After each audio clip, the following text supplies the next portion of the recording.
Hello friend, welcome to my channel সুন্দর ইতিহাস। সুন্দর ইতিহাসের পক্ষ থেকে জানাই আন্তরিক শুভেচ্ছা ও অভিনন্দন।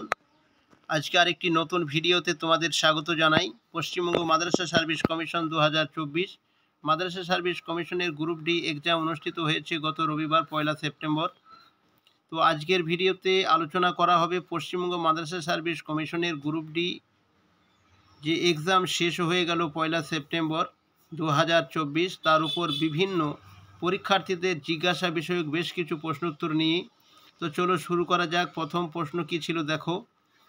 1 নম্বর প্রশ্ন ছিল দেখো, পরীক্ষা তো শেষ হয়ে গেল, এখন কি করণীয়? পরীক্ষা তো শেষ হয়ে গেল, এখন কি করণীয়? তো আমি তোমাদেরকে বলবো, তোমরা আর একদম এদিক ওদিক না করে ইন্টারভিউয়ের জন্য পড়াশোনা শুরু করে দাও। খুব শীঘ্রই কিন্তু রেজাল্ট বার করে দেবে, তার জন্য তোমরা আর একদম বসে থাকবে না।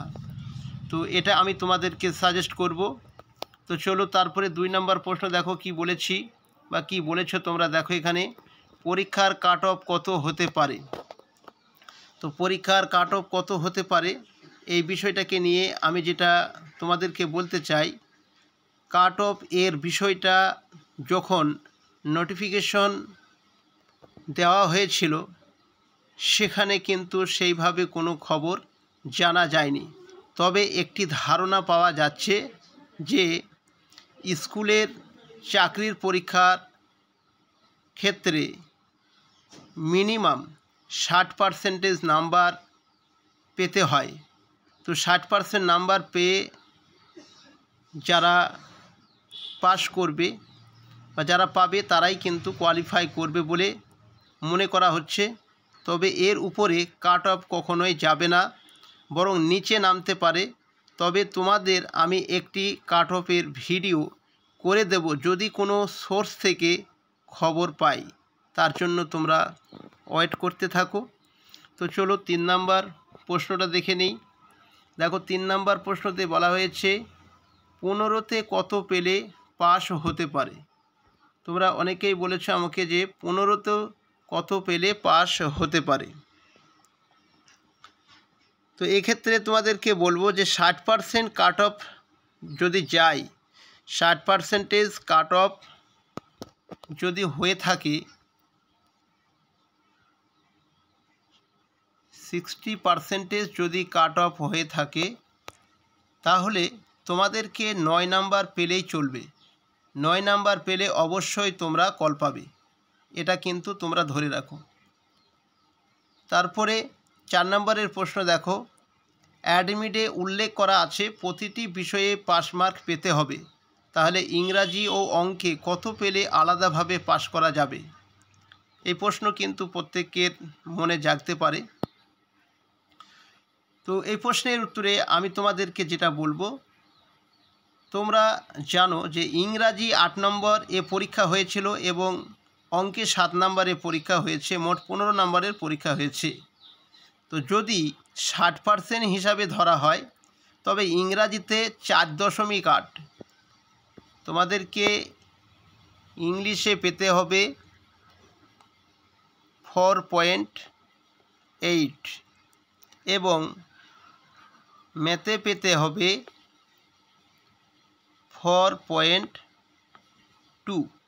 তাহলে দেখো 4.8 এবং 4.2 যোগ করো, দেখো 9 নাম্বার হয়ে যাচ্ছে। তাহলে ইংলিশে তোমাদেরকে পেতে হচ্ছে 4.8 এবং অঙ্কে পেতে হচ্ছে 4.2। যদি এই নিয়ম লাগু হয়ে থাকে তবে আলাদাভাবে পাস করতে হবে, এটা অবশ্যই কিন্তু মাথায় রাখতে হবে।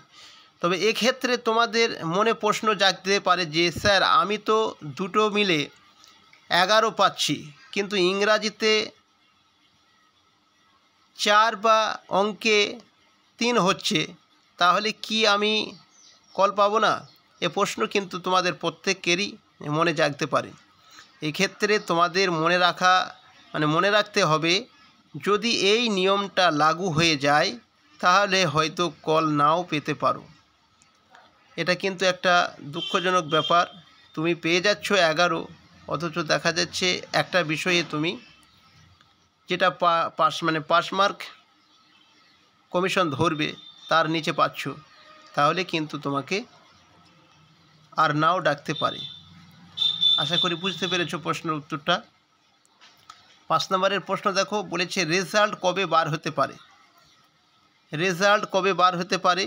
তো রেজাল্ট খুব শীঘ্রই বার হতে চলেছে, কারণ কোর্টের অর্ডার অনুসারে মাদ্রাসা সার্ভিস কমিশন খুব তাড়াতাড়ি খাতাপত্র দেখে রেজাল্ট কিন্তু বার করে দেবে, এটা কিন্তু শিওর, এটা ধরে রাখো।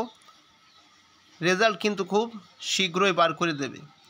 তারপরে দেখো 6 নম্বরের প্রশ্ন, যারা পাস করবে তারা কি সকলেই ইন্টারভিউতে ডাক পাবে? যারা পাস করবে তারা সকলেই ইন্টারভিউতে ডাক পাবে, ডাক তারা পাবেই। আমি বলছি যারাই পাস করবে তারা কিন্তু ইন্টারভিউতে সকলেই ডাক পেতে চলেছে।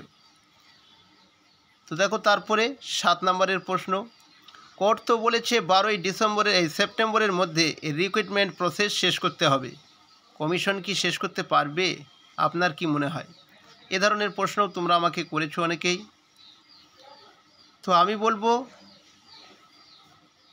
কোর্ট তো বলেছে 12 সেপ্টেম্বরের মধ্যে রিক্রুটমেন্ট প্রসেস শেষ করতে, কমিশন সেই মতো কাজ শুরু করেছে। কমিশন কিন্তু সেই মতো কাজ শুরু করে দিয়েছে, তারা চেষ্টা করছে শেষ করার। যদি না পারে তবে হয়তো আরও কিছুদিন কোর্টের কাছে সময় চেয়ে নিতে পারে, এমনটা কিন্তু হতে পারে। আশা করি বুঝতে পেরেছো। তো চলো তারপরে 8 নম্বরের প্রশ্নটা দেখে নিই। বলেছে ভ্যাকান্সি কত আছে।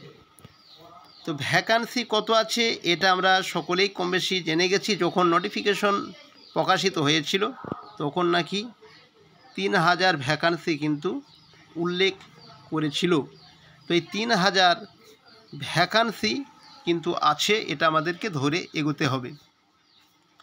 তারপরে আমরা দেখব 9 নম্বরের প্রশ্ন। দেখো কি বলেছে, কতজনকে ইন্টারভিউতে ডাকতে পারে বলে আপনার মনে হয়? দেখো যদি ভ্যাকান্সি 3000 থেকে থাকে, তবে গেজেটে এ কথাটাও বলা হয়েছিল যে একজনের জায়গায় 1.5 জনকে কল করা হবে। তো 1.5 জনকে কল করা হলে সেই মতো হিসাব করলে 3000-এর জায়গায় আরও 1500 জনকে বেশি ডাকবে, অর্থাৎ 4500 জনকে ডাকতে পারে। এটা কিন্তু একটি হিসাব। যদি একজনের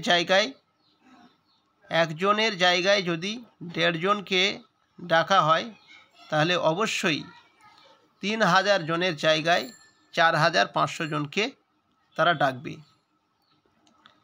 10 নম্বরের প্রশ্ন দেখো, শেষ 4 নম্বর অঙ্কটির উত্তর কত হবে? এই প্রশ্নটা নিয়ে কিন্তু অনেকটা জলঘোলা হচ্ছে।